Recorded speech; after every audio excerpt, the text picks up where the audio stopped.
ഈ കാണുന്ന റോസിനകത്ത് ഇല കൊഴിഞ്ഞു പോവുക, അതേപോലെ മഞ്ഞ കളറായിട്ടിരിക്കുക, ഇതൊക്കെ നമ്മൾ റിമൂവ് ചെയ്ത് കളയേണ്ട കാര്യങ്ങളാണ്. വെച്ചുകൊണ്ടിരിക്കരുത്. അതുപോലെ തന്നെ മണ്ണാണെങ്കിലും കംപ്ലീറ്റ് ആയിട്ട് ഉണങ്ങിയതിന് ശേഷം മാത്രമാണ് നമ്മൾ വെള്ളം ഒഴിക്കേണ്ട കാര്യമുള്ളൂ.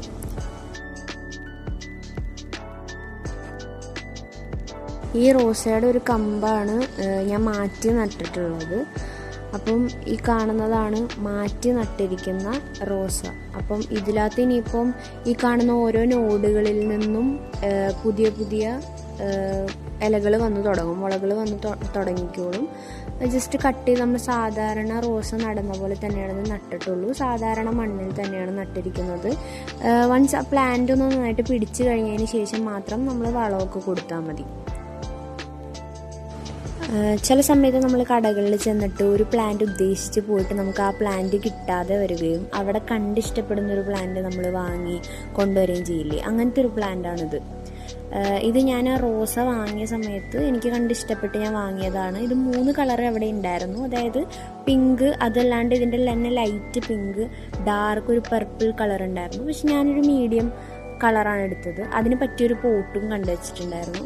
അപ്പം ഇത് ഇനിയിപ്പോൾ പോട്ട് ചെയ്യാമെന്ന് വിചാരിച്ചു. ഇതിനകത്ത് ഇത് ചെറിയൊരു പ്ലാന്റാണ്. അപ്പം ഇത് കംപ്ലീറ്റ്ലി അതിനകത്ത് ഫില്ല് ചെയ്ത് നിറഞ്ഞുണ്ടായി കഴിഞ്ഞാൽ കാണാൻ നല്ല ഭംഗിയുണ്ടാവുമല്ലോ, മൊത്തത്തിൽ പിങ്ക് കളറായിട്ടിരിക്കുമ്പോൾ. അപ്പം അങ്ങനെ നടാൻ വിചാരിച്ചിട്ടാണ് ഇത് കൊണ്ടുവന്നത്. പക്ഷെ ഇതെങ്ങനെ കെയർ ചെയ്യണമെന്നൊന്നും അറിയില്ലായിരുന്നു. കൊണ്ടുവന്ന് നട്ട് നോക്കാം എന്ന് വിചാരിച്ച് എടുത്തതാണ്. ഈ ചെടിയുടെ പോട്ടിംഗ് മിക്സിനായിട്ട് ഞാൻ എടുത്തിരിക്കുന്നത് നോർമൽ ഗാർഡൻ സോയിൽ പ്ലസ് പേർലൈറ്റ് ആണ്. റൂട്ട് ചീഞ്ഞു തുടങ്ങിക്കഴിഞ്ഞാൽ മിക്കവാറും പ്ലാന്റ് നശിച്ചു പോകാനായിട്ടുള്ള ചാൻസ് ഹൈ ആയതുകൊണ്ട് തന്നെ പ്ലാന്റ് കുറച്ച് ഹൈറ്റിൽ വെച്ച് കഴിഞ്ഞാൽ ആ ലീഫിൽ തട്ടിയിട്ട് ചീഞ്ഞു പോകുന്ന ഇഷ്യൂസ് കുറയ്ക്കാം. അതേപോലെ തന്നെ മണ്ണ് നല്ല ലൈറ്റാക്കി വയ്ക്കാനായിട്ടും ശ്രദ്ധിക്കുക.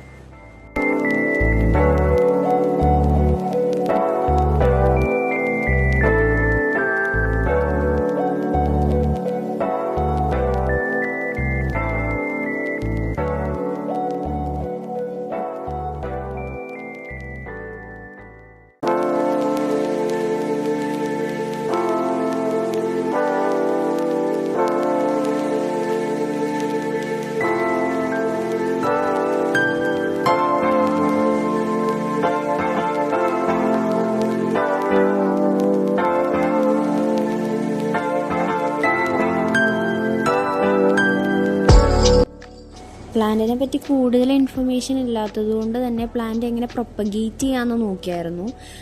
സീഡ്സ് വഴി നമുക്ക് പ്രൊപ്പഗേറ്റ് ചെയ്യാം, കട്ടിങ്സ് വഴി പ്രൊപ്പഗേറ്റ് ചെയ്യാമെന്നാണ് പറയുന്നത്. പക്ഷേ കട്ടിങ്സ് എത്രത്തോളം സക്സസ്ഫുൾ ആണെന്ന് എനിക്കറിയില്ല. കാരണം കട്ടർ പ്ലാന്റ് കുറേ ട്രൈ ചെയ്തിട്ട് അങ്ങനെ പിടിച്ച് കിട്ടാത്തൊരു ചെടിയായിരുന്നു. അപ്പം എങ്ങനെ സീഡ്സ് വഴി നമ്മൾ പ്രൊപ്പഗേറ്റ് ചെയ്ത് എങ്ങനെ ഇരിക്കുമെന്നും അറിയില്ല. Plants, flowering plants usually flower ചെയ്ത് കഴിഞ്ഞ് ചീയാറാവുമ്പോൾ അത് കട്ട് ചെയ്ത് കൊടുത്ത് നിർത്തുന്നത് പൊതുവെ നല്ലതാണ്. കൂടുതൽ ബ്രാഞ്ചസ് വരാനും വീണ്ടും നല്ല രീതിയിൽ ഫ്ലവർ ചെയ്യാനും അത് ഹെൽപ്പ് ചെയ്യും. കൂടാതെ താഴത്തുനിന്ന് തൈകൾ പൊട്ടി വരാനായിട്ടും അത് ഹെൽപ്പ് ചെയ്യും.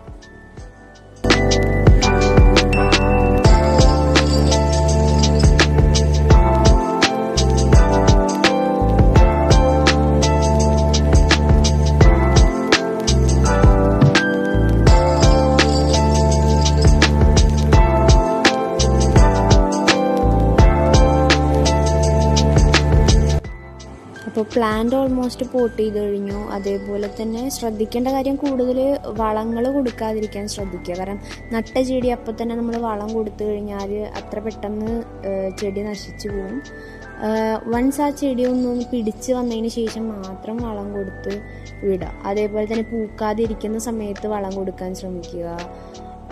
ആഫ്റ്റർ കെയർ എന്ന് പറയുന്നത് വൺസ് ആ ചെടി പിടിച്ചു കഴിഞ്ഞതിന് ശേഷം, അല്ലാതെ നമ്മൾ കൂടുതലായിട്ട് ചെടിയിൽ വെള്ളം കൊടുക്കുക, വളം കൊടുക്കുക പെട്ടെന്ന് ചെടി ചീഞ്ഞു പോകാനായിട്ട് കാരണമാക്കും.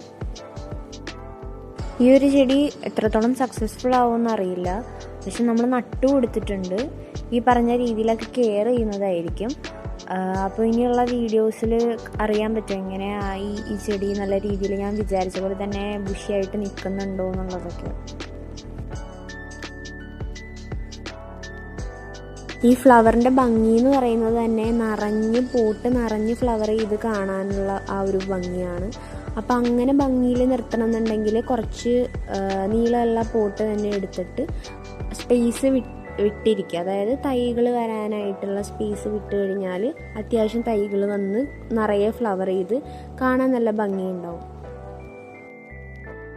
പ്ലാന്റിൽ യെല്ലോ ലീഫ് കാണുമ്പോൾ തന്നെ അത് റിമൂവ് ചെയ്ത് കളയുക. അതേപോലെ തന്നെ ഫ്ലവർ ചെയ്ത് കഴിഞ്ഞിട്ടാണെങ്കിലും അത് ഉണങ്ങാൻ വേണ്ടി വെയിറ്റ് ചെയ്യാതെ നമ്മൾ ഫ്ലവർ ചെയ്ത് കഴിയുമ്പോൾ തന്നെ അത് കട്ട് ചെയ്യുകയോ അത് റിമൂവ് ചെയ്യുകയോ ചെയ്യണം.